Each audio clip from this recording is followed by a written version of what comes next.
So hello everyone to welcome back to the new video. तो आज हमारे पास एक बहुत ही ज़्यादा इंपॉर्टेंट प्रूफ है आपके गामा फंक्शन से या फिर बोल सकते हैं इंटीग्रल कैलकुलस से। अगर आपका एग्जाम कल है इंटीग्रल कैलकुलस का या फिर कुछ घंटों में होने वाला है तो आप बिल्कुल एकदम सही वीडियो पर आए हैं, क्योंकि ये जो आपका प्रूफ है ये आपको हर बार एग्जाम में देखने को मिल ही जाता है या फिर बहुत ही इसको ये फ्रिक्वेंटली पूछा जाता है।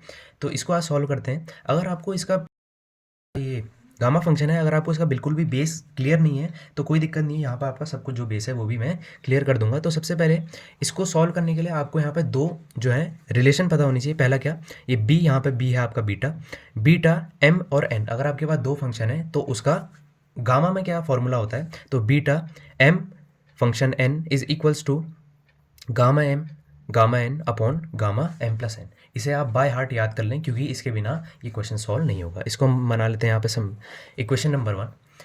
नीचे देखते हैं सेकंड जो आपका रिलेशन है वो क्या है, beta M function N is equals to 2 integration 0 to π/2 sine theta 2m-1 और कॉस थीटा 2n-1 और यहाँ पे डी थीटा। ये आपके दो रिलेशन है, इनको आपको याद करना ही पड़ेगा, तभी आपके जो है ये वाले क्वेश्चन सॉल्व हो पाएंगे। तो यहाँ तक आपको समझ में आ गया होगा। आप या तो इसको नोट कर सकते हैं अपनी कॉपी में या फिर आप इसका स्क्रीनशॉट भी ले सकते हैं। तो चलिए अब आगे बढ़ते हैं। तो अगर हम यहाँ पे इक्वेशन नंबर 1 और इक्वेशन नंबर 2 देखें तो इनके जो LHS हैं वो यहाँ पे बराबर है। तो अगर इनके LHS आपस में बराबर है तो हम इनके RHS भी आपस में बराबर लिख सकते हैं। तो यहाँ पे हो जाएगा from 1 equation number 1 and equation number 2। ठीक है, तो देख लेते हैं इसे फटाफट से। क्या हो जाएगा, गामा एम गामा एन है ना, क्योंकि LHS बराबर है तो RHS भी क्या हो जाएंगे बराबर। ठीक है, gamma M plus n is equals to 2 integration 0 to π/2 sine theta 2m-1 cos theta 2n-1 और साथ में क्या आ जाएगा आपका डी थीटा। ठीक है, तो आपको समझ में आ गया होगा, इसमें कोई इतनी ज़्यादा ना समझ में आने वाली बात नहीं है। तो आगे देखते हैं। अब यहाँ पे जो हमने इनको आपस में जो इनके RHS है उनको आपस में जब बराबर कर दिया, तो अगर हम यहाँ पे देखें जो साइन थीटा है उसकी पावर है 2m-1 और यहाँ पे जो कॉस थीटा है उसकी पावर है 2n-1। तो अगर हम यहाँ पे देखें ये है 2m-1 और अगर हम यहीं पे देखें जो आपका m है इसकी जो पावर है इसे हम 0 कंसिडर कर सकते हैं, और वैसे ही यहाँ पे जो आपका n है गामा n इसकी पावर को हम क्या कंसिडर कर सकते हैं 0। तो यहाँ पे देखना ज़रा, कंपेयरिंग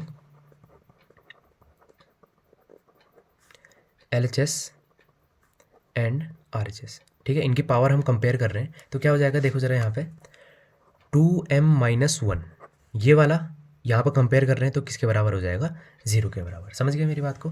वैसे ही सेम 2n-1 इसको यहाँ से कंपेयर कर रहे हैं तो किसके बराबर हो जाएगा, 0 के बराबर। समझ गए हो क्या मेरी बात को।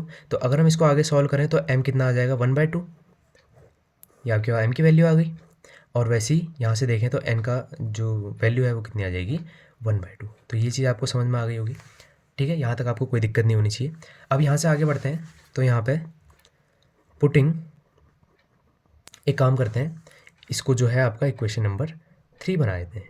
ठीक है, ये आपका इक्वेशन नंबर 3 बन जाएगी। Putting values of m and n in equation number 3। तो अब हम यहाँ पे क्या करेंगे, यहाँ पे m है, यहाँ पे n है, यहाँ पे m n m n। तो जहाँ पे m है वहाँ पे भी 1/2 और जहाँ जहाँ पे n है वहाँ पे भी हम क्या कर देंगे 1/2 उसकी वैल्यू पुट कर देंगे। तो चलो जो इसकी वैल्यू है उसको सब्सटीट्यूट करते हैं। हाँ जी, तो मैंने यहाँ पे वैल्यू जो है उनको पुट कर दिया है, सब्सटीट्यूट कर दिया है। यहाँ पे m था उसकी जगह 1/2, n की जगह 1/2 और जहाँ जहाँ m और n था वहाँ वहाँ मैंने क्या पुट कर दिया 1/2। यहाँ तक आपको समझ में आ गया होगा। तो अब आगे से सॉल्व करते हैं। यहाँ पर आपका 2 से 2 कैंसिल हो जाएगा और 1 से 1 माइनस हो जाएगा तो कितना आ जाएगा 0। सेम ऐसे ही यहाँ पे 2 से 2 आपका कैंसिल हो जाएगा और 1 - 1 कितना हो जाएगा 0। ठीक है, तो यहाँ तक आपको समझ में आ गया होगा। अब यहाँ से इधर की जो साइड है LHS को थोड़ा सा ध्यान से देखना। यहाँ पे है गामा 1/2, यहाँ पे है गामा 1/2। अगर जो अपनी दो सेम संख्याओं की अगर आपस में मल्टीप्लाई होती है तो उनका क्या आता है, स्क्वायर हो जाता है, वर्ग हो जाता है। तो यहाँ पे क्या हो जाएगा गामा 1/2 का होल स्क्वायर। ये आपको समझ में आ गया होगा। अब जरा अपॉन में थोड़ा सा ध्यान से देखना, जो इसका डिनोमिनेटर है यहाँ पे है 1/2 और प्लस 1/2। ठीक है, 1/2 को हम क्या जो आपका 1/2 होता है उसे हम सिंपल अगर हिंदी में बोलें तो क्या बोलते हैं, आधा। और ये भी क्या हो जाएगा आधा। तो अगर हम आधा और आधा भाग को जोड़ दें तो क्या बन जाएगा 1। तो ये जो है गामा 1/2 प्लस गामा 1/2 क्या बन जाएगा आपका गामा 1। ठीक है, तो ये आपको समझ में आ गया होगा, कोई ज़्यादा इतनी बड़ी बात नहीं है। इज़ इक्वल्स टू 2 आपका यहाँ पे ऐसे ही रहेगा, ये वाला 2 इंटीग्रेशन, अरे यहाँ पे इनकी वो लिख देते हैं पावर। ठीक है, पीछे से ही लिखी है मैंने 0 π/2 साइन थीटा। अब यहाँ पे तो पूरा सब कुछ कैंसिल आउट हो गया, तो इसकी पावर कितनी आ जाएगी 0।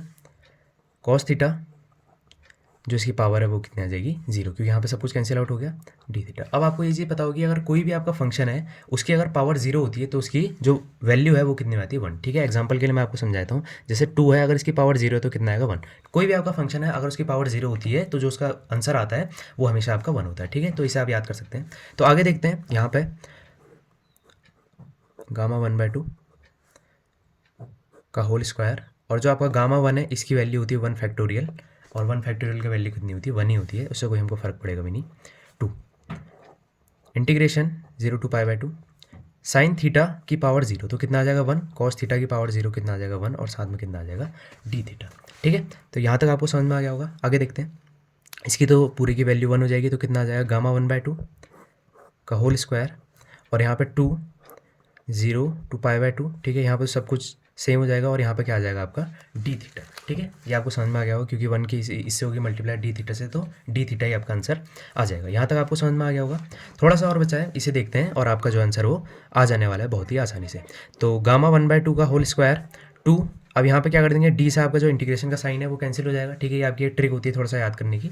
और क्या हो जाएगा, upper limit minus lower limit, तो क्या हो जाएगा π/2 upper limit minus lower limit कितनी हो जाएगी 0। यहाँ तक आपको समझ में आ गया होगा। यहाँ पे 2 से 2 आपका कैंसिल आउट हो जाएगा, तो हमको यहाँ पे क्या मिल जाएगा, गामा 1/2 का होल स्क्वायर, गामा 1/2 का whole square is equals to pi, है ना। पाई माइनस 0 तो पाई आएगा, उससे तो कोई फ़र्क हमको नहीं पड़ेगा। तो यहाँ पे आपको समझ में आ गया होगा। अब यहाँ पे स्क्वायर है, अगर हम इसको इधर की साइड जो यहाँ पे क्या है आपका LHS में, अगर हम इसको RHS में भेज दें तो ये क्या हो जाएगा आपका अंडर रूट में चेंज हो जाएगा, तो क्या आ जाएगा gamma 1/2 is equals to under root pi.